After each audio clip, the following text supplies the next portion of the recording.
Morning YouTube, High Mileage Rider here, and we are back for episode 7. All the parts are in now, mechanical parts for the bike.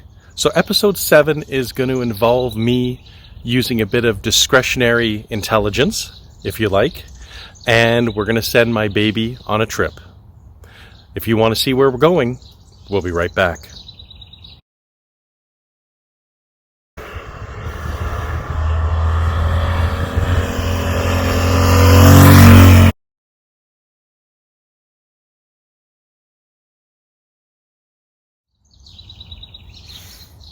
Okay, so where is this discretionary trip you're thinking of? Well, all the parts came in for the bike. I took the side panels off the bike because you need to do that in order to get to the spark plugs. I tried to get the spark plugs out and they are seized in there, something awful. I suppose sitting for 20 years will do that, or 18 to 20 years. So I couldn't get them out. So I phoned a mechanic in Barrhead, Alberta that I found on Facebook who restores vintage Goldwings. He's a 25-year Red Seal Honda mechanic and used to own the largest Honda dealership in Alberta before he retired and started working out of his acreage. He said, please God, don't touch it. Says if you break one of those spark plugs off and I can't get it out, you'll have to buy a new head. And that'll cost you about $3,500 a side if you break one off on both sides. And the build would be done because I would never spend that much money. So he said, if you leave it, let me do it. I'll charge you $50. I'm like, done. I also then said to him that I had planned to rebuild the carburetor. Unfortunately, right after I ordered the carburetor rebuild kit, I found out it's not available. At least not a complete one. So unless you know exactly what you're doing and exactly the parts you need, it's going to be very difficult to rebuild this carb for me. So I asked him, I said, would you rebuild the carburetor while you have it there to do the spark plugs? And he said, absolutely. He says, I don't need a carburetor rebuild kit. With his knowledge, with his connections, he's able to get all the parts he needs. He said he would charge me $300. I'm like, done. He then asked me, do you want me to go through the rest of the bike? He said, do you want me to flush your coolant, flush your brakes, replace any rubber tubings that need to be replaced, such as vacuum hoses on the carburetor, the brakes, the coolant, that kind of stuff? Do you want me to lube the clutch cable, lube the throttle cable, check the compressor to make sure the air ride works? Basically make the bike in running order so it can go down the highway the day you pick it up. And I said, that would be wonderful. He will also change my tires for me. And when he takes off the rear rim, he's going to give me a call. I'll be able to come out there and clean the rear rim, hopefully as well as we did the front rim. So you may be saying to yourself, that's a big list of things to do mechanically. That was all the things I really wanted to do. But I realize now I don't have the expertise to do all of it. And he said, if you pull it all apart and fuck it up, I'm not taking it. He says, if I take it apart, I'll fix it for you, no problem. So the grand total cost for all of this will be about $1,200 to $1,400. And I said, done. That makes way more sense. So we're sitting on the driveway here just waiting for the tow truck so my bike can head out to Barrhead, Alberta. We'll put a few pictures in when the tow truck gets here so you can see us loading her up again, and then we'll see you in Barrhead, Alberta when we get to Darren's garage.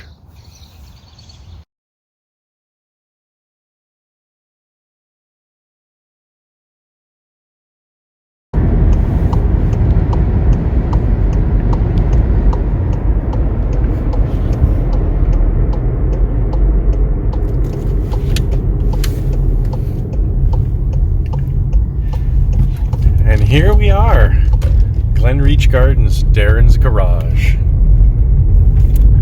We'll see you when we unload.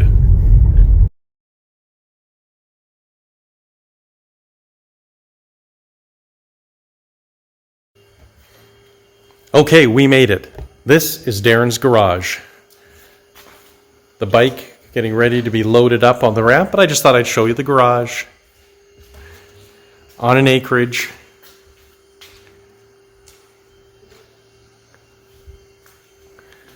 This is where the bike will be going.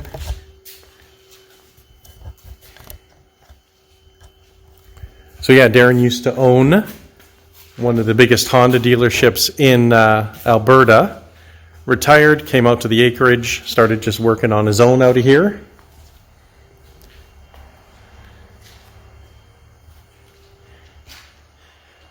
Next time we hear from him, he'll have the wheels off so we can come and clean that rear wheel, put the chrome piece, the new chrome piece on that front fender. And yeah, as they say, Bob is your uncle. Hey everybody, we're back. It's been about 2.5 hours since we dropped off the bike at Darren's garage.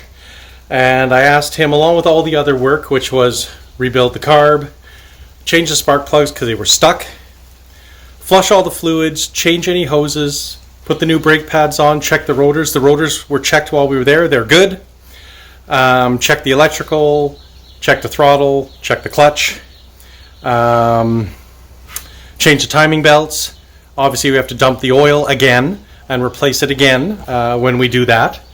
I also asked him to do a compression test before anything to make sure that the motor is still good.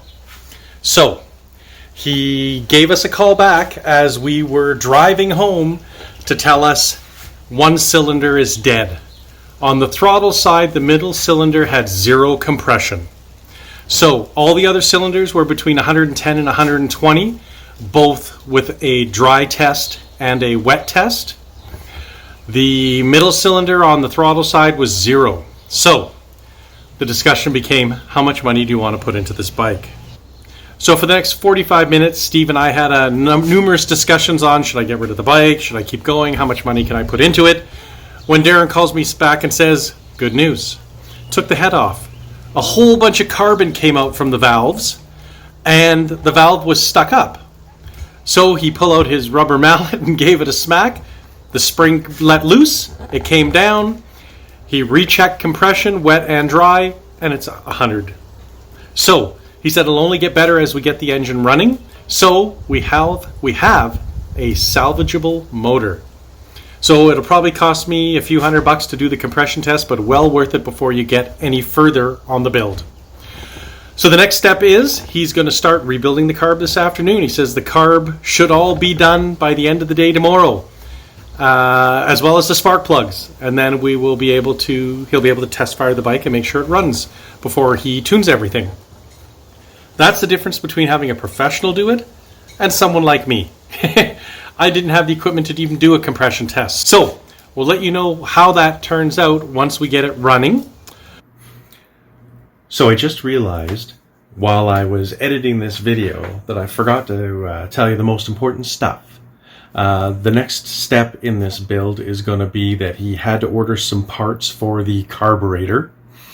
And the reason why is because there was a little mouse nest underneath the carburetor and lots of corrosion. We need new slides, new floats, new jets, new everything. And it's going to be till about next Wednesday before those parts come. So once those parts get here, he will start to rebuild the carburetor and clean it by the end of next weekend. The week after, he will hopefully have the carb in the bike and then finish with the coolant flush and hopefully be able to try and start the bike. Fingers crossed, we'll have to see. So, through the course of our discussions with Darren, of course, my emotional status went from the highs of highs to the lows of lows and back up again. Now, he sent us some pictures of what he's torn apart on the bike in the first couple hours he's had it. Unfortunately, these pictures are a little bit blurry because they were done by whatever camera he used. So please bear with us, but it'll give you an idea of what the bike looks like now.